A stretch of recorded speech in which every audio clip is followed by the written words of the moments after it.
Welcome into another edition of Transylvania Basketball with Brian Lane. A much better week this week to talk about things. A couple of wins. Talk about this. We had losses to talk about last week. It was no fun. We got fun this week. Very much a different week for us. It was a week where we had to go on the road and knew that they'd be tough games for us. But it was something that we were able to get a little momentum going in the Thomas More game, and then Mount St. Joe was a good conference win for us again on the road. So good week for the Pioneers. Before we get into some of the highlights of the first game against Thomas More, did you make any major adjustments here with two losses, or did you just kind of stay the course with what you normally do? Well, one of the things that we did, after our loss against Hanover, we took the day off, which we don't.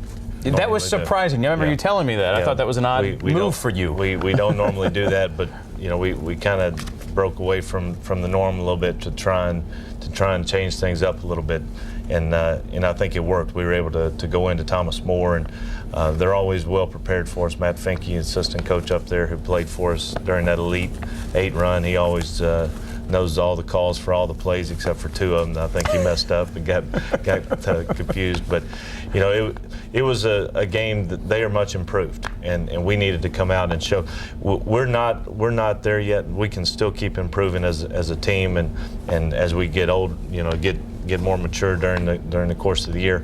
One of the big things for the Thomas More game was we were playing without Aaron Cash, our starting guard, and starting out without Matthew Martin, who's our first guard off the bench. So that really made it a little interesting with the subs. As we look at some of these highlights here, I mean, you shot 54% from behind the three-point line. I mean, you're bombing away. Yeah, we were, and it was not any kind of hesitation. I mean, the one thing you asked about changes, we've changed it to where we're trying to be a little more up-tempo and get our post guys into the block, and you can see us scoring a little bit inside in the post. But 1 and 2 passes for the first half, and we were getting some really good shots because of the good transition. So, Tim Tierney had a stretch where he had 11 points in a row.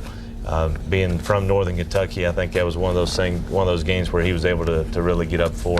And Thomas More has as the highlights show, they have a cable network that shows every game in Northern Kentucky, and we actually saw it earlier this past week when we stopped to eat after the Mount St. Joe game. It was on, so we had a chance to watch it again. And quickly, Stephen Gabbard, a really good game, 18 points for him. It was. Stephen. It was one of the games where he got the most minutes that he's had all year, and a direct result of Aaron being out, but was hitting the hole for us and made some big-time shots. All right, we got plenty more to come. We're going to look at that Mount St. Joe's game. We've got Greg Todd. He's going to join us in the studio, get us caught up on the women's team as well. Plenty more still to come on this edition of Transylvania Basketball with Brian Lane.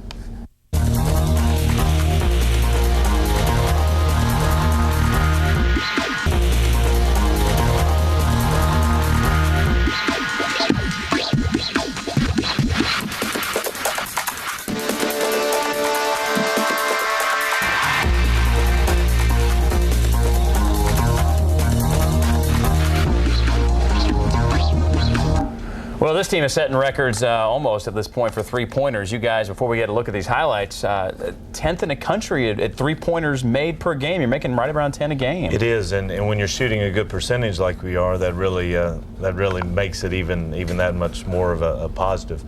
The big thing, we will take the open three at any time, and I've noticed. Yeah, I guess I think our guys really are comfortable with the fact that they know the difference in our system between a good three and a bad three, and time and score has a lot to do with it. But we've got a lot of different people that can do it, from Joey Verac stepping from inside out to Matthew Parton, who got really hot in the Mount St. Joe game and made a ton of them. Looking at some of these highlights now here from Mount St. Joe's, again, the three-pointer, I guess, another big weapon for you in this game. It was, and we got off to a great start.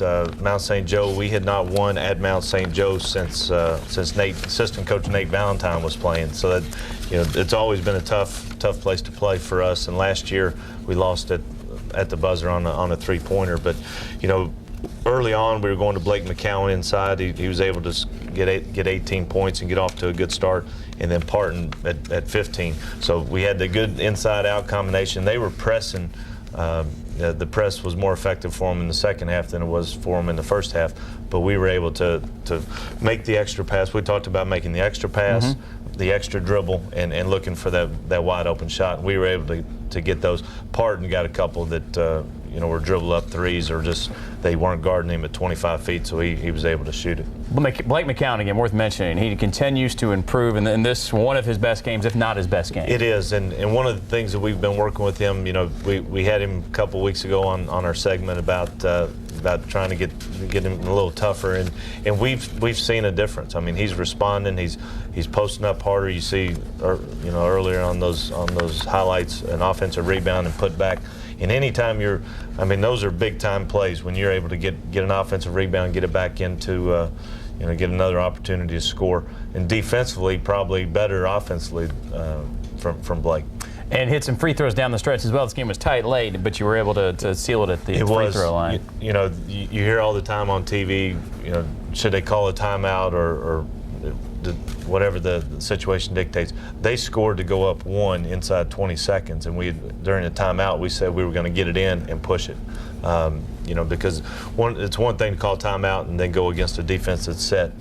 We got it in quick to Tim Tierney. He got it all the way down to the foul line, dropped it off to Blake for the layup to put us up 1, and then they had to foul. Did a nice job at the end with a good defensive stop, and they were going for 3.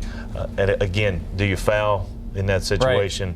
Right. Put them on the line with no chance to get the rebound. But the way at our size, we're choosing to play defense, and it's worked for us both games. Thomas More had a 3 to tie, and Mount St. Joe had the same. So you're 1 game back in the loss column now in the Heartland Conference standings. We'll get a look at those a little bit more coming up later in the show. But up next, we're going to talk a little Transy women's basketball. Greg Todd, the head coach of the Lady Pioneers, will join us here in studio. That's all coming up next here on Transylvania Basketball with Brian Lane.